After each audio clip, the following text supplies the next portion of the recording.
As you know, it's been, 14 years since we had a serious bear market in the United States. And I'll use the United States since it's the largest market.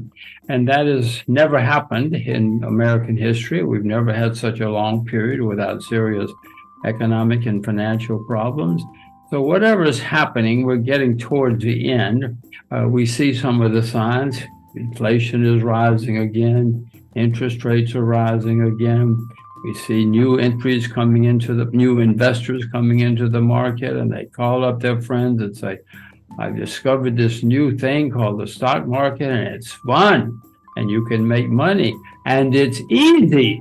It's easy to make money. And so all the signs that the world has seen many times before are happening again. I don't know how much longer this will go on, but I do see worrying signs for the markets and therefore the world economy. Well, it always has been able to. I mean, if nothing else, the Federal Reserve can just print more money and they'll buy them up. I mean, I'm not suggesting this is good, but that's the way, at the moment anyway, the system still works. And the U.S. can print and spend and borrow and spend. That will someday come to an end, or someday people will be on TV screaming about it, but not yet.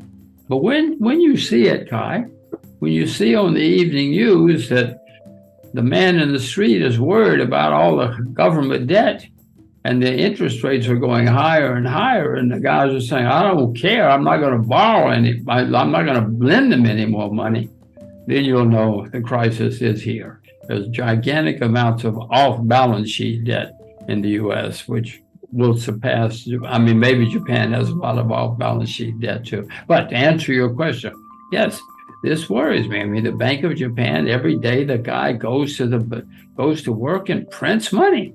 He prints more money and prints as fast as he can. He's a good Japanese bureaucrat. He does what he's supposed to.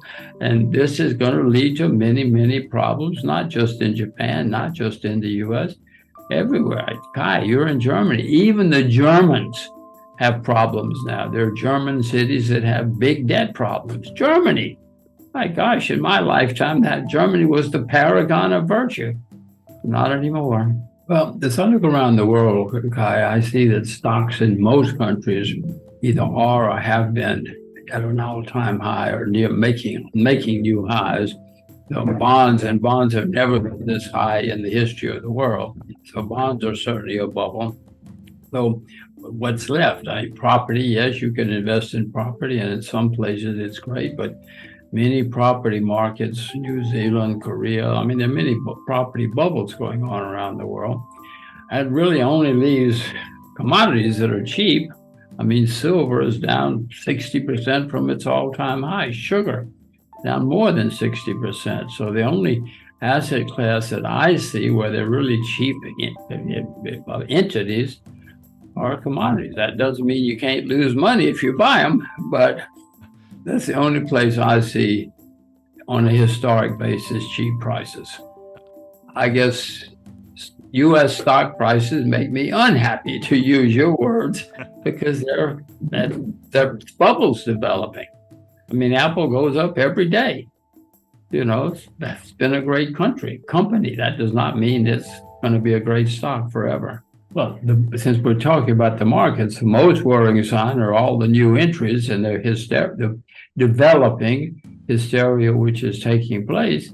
These are signs that happen at the top of markets. It's happened many times. If you haven't experienced it, you might have read about it.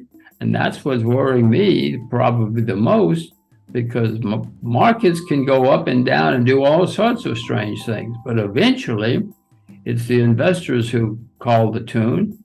And if we have a lot of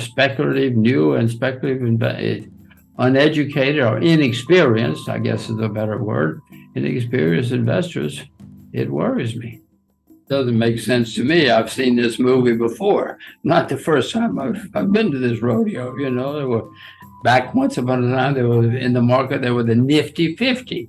And the wisdom was, you buy these 50 companies, you don't ever have to worry about the stocks. Just buy them and forget them. You know how that wound up. But this has happened often in history.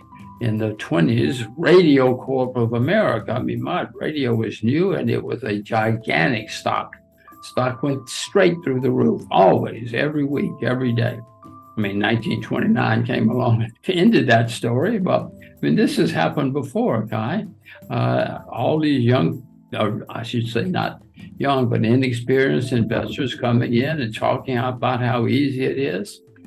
It's not the first rodeo. The market is not telling me, the market, I hope, will tell me when to buy it, because someday I'm going to see everybody's negative on silver and talk about how it always goes down and blah, blah, blah.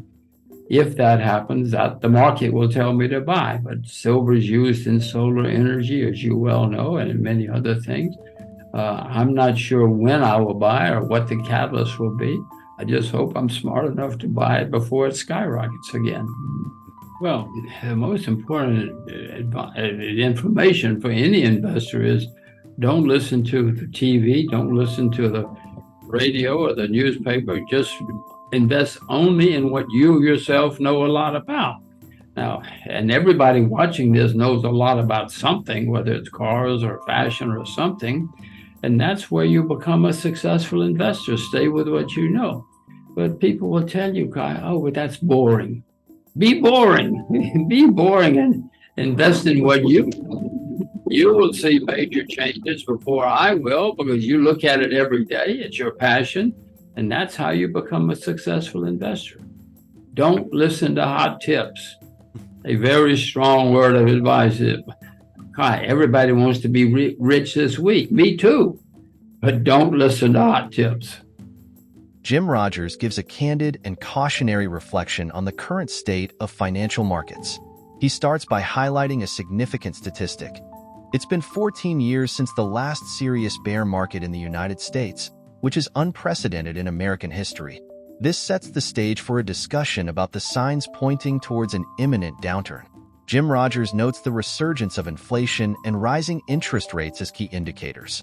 There's a concern about new, inexperienced investors entering the market, driven by excitement rather than knowledge.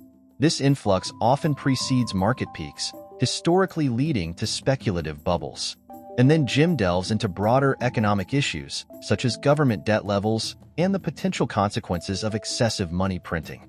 The speaker draws parallels to historical market collapses like the Nifty 50 in the 1970s and the 1929 crash, cautioning against complacency amidst market exuberance. He identifies commodities as possibly the only undervalued asset class, contrasting with overinflated stock and bond markets. The emphasis on investor education and staying within one's expertise emerges as a key takeaway, advice grounded in experience and skepticism towards media-driven hype.